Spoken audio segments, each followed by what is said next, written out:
Fala galera do Trem de Pouso, tudo bem com vocês? Vamos fazer um vídeo hoje falando sobre a decolagem e principalmente sobre os efeitos da rotação da hélice na nossa decolagem.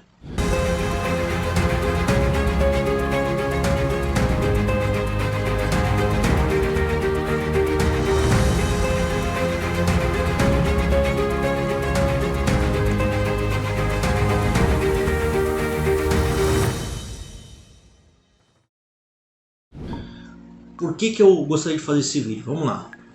Porque quando vocês começarem a voar, ou quem já está voando, vai aprender que vai ter que compensar o torque. Pressiona o pedal direito para manter o alinhamento, para compensar o torque. Isso é uma explicação um pouco rasa, falar que tudo isso é o torque. Então vamos explicar um pouquinho mais detalhadamente o que são cada um desses efeitos e o que isso vai resultar em cada tipo de aeronave. Porque a gente tem aeronave convencional e aeronave triciclo. E a aeronave que tem o trem de pouso triciclo, ela tem uma decolagem mais fácil, porque um dos efeitos não é sentido, tá? E ela está sempre em 3 apoios até o momento que ela vai rodar, que ela vai sair do chão. E o convencional não, a gente ergue a cauda e ela fica somente em 2 apoios até ela já atingir a velocidade de rotação, tá? Então vamos falar um pouquinho sobre a nossa decolagem. Nossa decolagem é uma manobra que a gente aprende nas primeiras missões aí do curso de piloto privado. A gente já vai começando a desenvolver e acompanhando. Primeiro a gente observa o nosso instrutor, depois a gente começa a acompanhar nos comandos, sentindo a pressão que o nosso instrutor está aplicando nos comandos, e depois a gente começa a exercitar essa manobra. Logicamente que no começo a gente vai ter algumas dificuldades, tá? Mas os principais focos da nossa decolagem, né? A gente entender o SOP do nosso avião, o manual do avião, entender as velocidades que a gente tem que aplicar para esse avião. O intuito não é a gente falar sobre o tipo do avião nesse vídeo, e sim sobre os efeitos aerodinâmicos, os efeitos do giro da hélice que vai resultar nos desvios durante a nossa decolagem, tá? Então, estou voando um Cessna, estuda o SOP do Cessna, estuda o manual do Cessna, o instrutor vai brifar quais são as velocidades, quais são os callouts que tem que fazer. Então decolar não é só alinhar no avião, não é só alinhar na pista, aplicar motor e sair voando, não é só isso, né? Tem checklist para fazer, tu vai ter que manter a centerline, né, que é a linha central da pista, tu vai ter que fazer alguns callouts. Os callouts são tu vai cantando, né? Tu vai falar para fora, tu vai expressar o que está acontecendo no avião. Então tu vai lá falar take off minimums, tu vai ter que olhar se tu realmente está com RPM mínimo de decolagem, se os teus instrumentos do motor estão no arco verde. Depois tu vai falar speed alive, tu vai falar que realmente tu tem indicação de velocidade no teu velocímetro, e assim vai seguir os callouts conforme o avião que tu está voando e a padronização da escola que tu está voando, tá?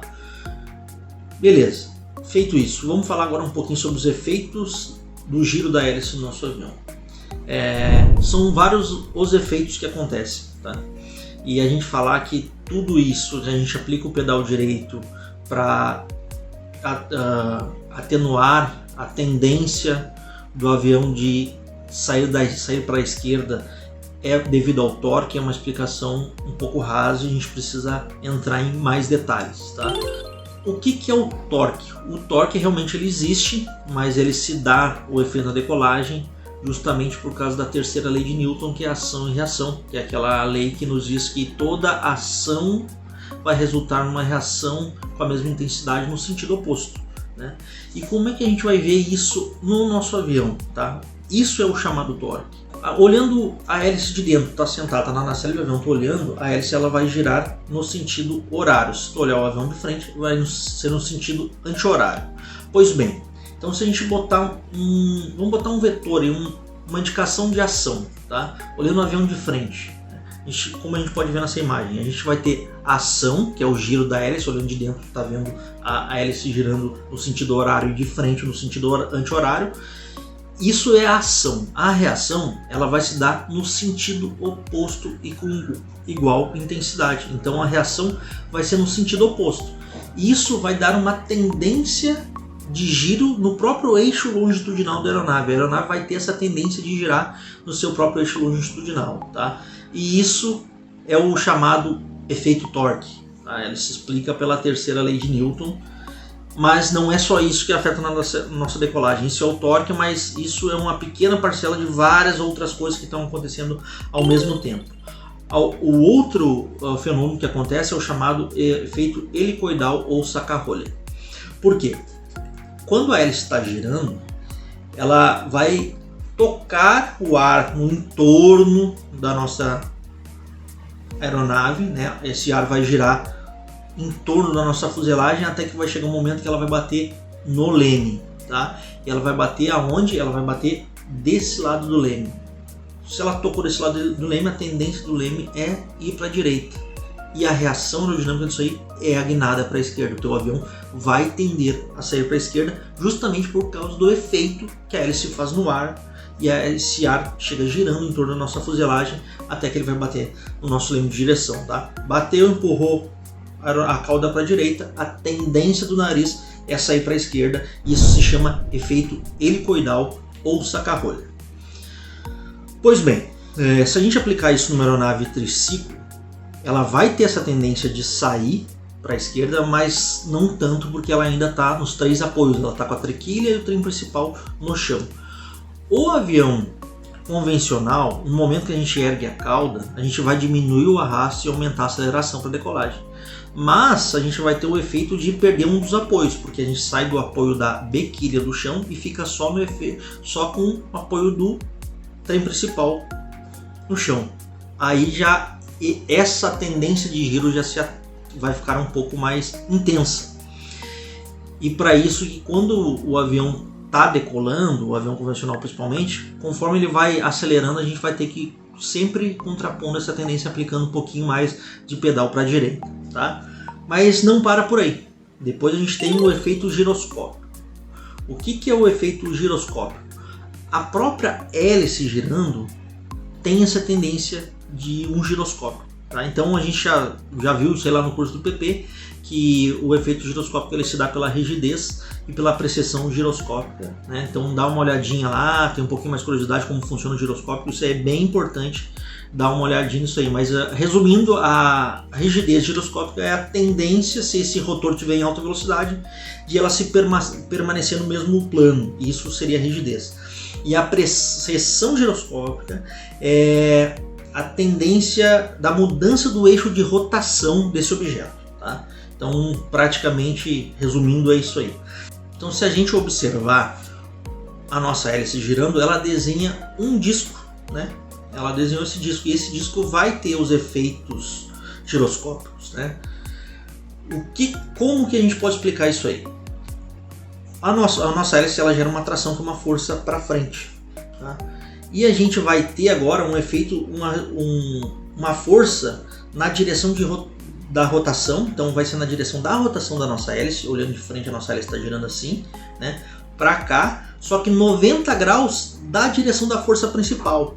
Então a força principal é a tração, a hélice está girando assim, vai ser uma tendência de giro nesse eixo, tá? O que vai fazer com isso? Se tu olhar o avião, tu entender o avião, que a hélice está fazendo esse efeito, o avião vai ter essa tendência de giro, ou então uma tendência de sair para a esquerda novamente.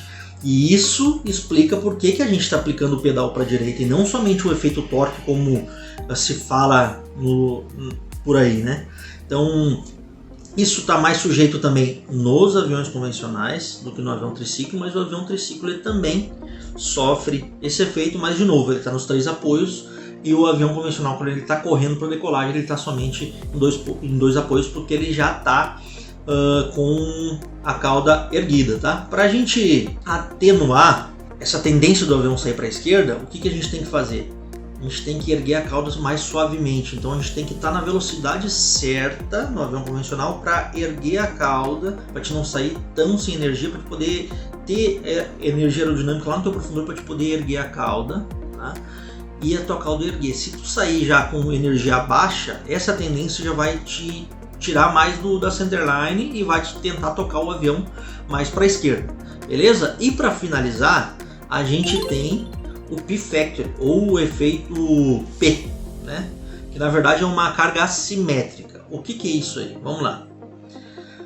O P-Factor ele se dá pelo efeito da existência da hélice, né? Então a hélice são 2, 3 passes, enfim, dependendo do modelo do avião, tá? E ele vai se dar esse efeito mais no avião convencional.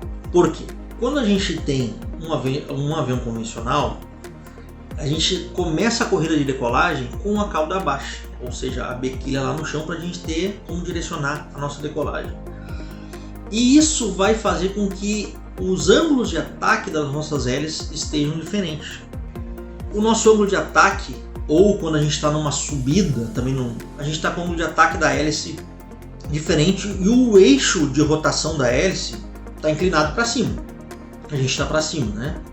Então, o avião convencional está aqui, bequilha no chão, nariz para cima. A gente tem o eixo da hélice aqui, ele está inclinado, e quando a gente está subindo é a mesma coisa, tá? O que isso vai resultar? Vai fazer com que a pá da hélice que desce tenha um ângulo de ataque maior do que a pá da hélice que está subindo, tá? E isso vai resultar numa guinada para a esquerda. Então a hélice está descendo, ela vai ter uma tendência de trazer o avião para a esquerda, porque ela está com uma maior efetividade da hélice que está subindo, vamos falar assim, né, nesses termos, tá? E isso vai fazer com que o avião tende a sair para a esquerda também. Então isso vai ser o maior resultante da aeronave convencional durante a corrida para decolagem com a cauda baixa. No momento que tu botou a cauda para cima, tu já pegou o teu eixo de rotação da hélice, já está nivelado, como está o avião convencional. Então esse efeito ele reduz. A gente daí vai ter os efeitos giroscópicos, né, que vão ter a tendência de tocar o avião para a esquerda.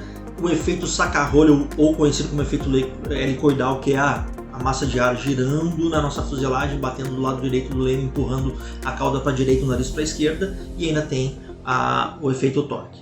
Beleza? No avião triciclo a gente já praticamente não tem esse efeito da carga assimétrica, do P-factor, ou efeito P na decolagem, porque ele sempre está com o eixo da hélice nivelado, tá? Não está inclinado, somente durante a subida. E esse P-factor, o efeito P, ele é praticamente desprezível quando a gente está falando do nosso voo de cruzeiro. Beleza? Mas então esses são os principais efeitos da rotação da hélice. Quando a gente está voando no avião a hélice monomotor, com a hélice na frente, a gente tem todos esses efeitos, e é sobre esses efeitos que a gente tem que falar e cuidar e entender por que o nosso avião está saindo para a esquerda. São esses efeitos que fazem com que o avião tende a sair para a esquerda e tem que compensar com o pedal direito. Beleza? Valeu, galera, até o próximo vídeo. Quem tem interesse em conhecer o trem de pouso, dá uma olhadinha na bio do trem de pouso, lá tem toda a formação, tem todo um documentário que explica sobre a formação aeronáutica para quem quer começar. Então dá uma olhadinha, corre na página do trem de pouso lá, que com certeza a gente tem bastante material para ajudar vocês.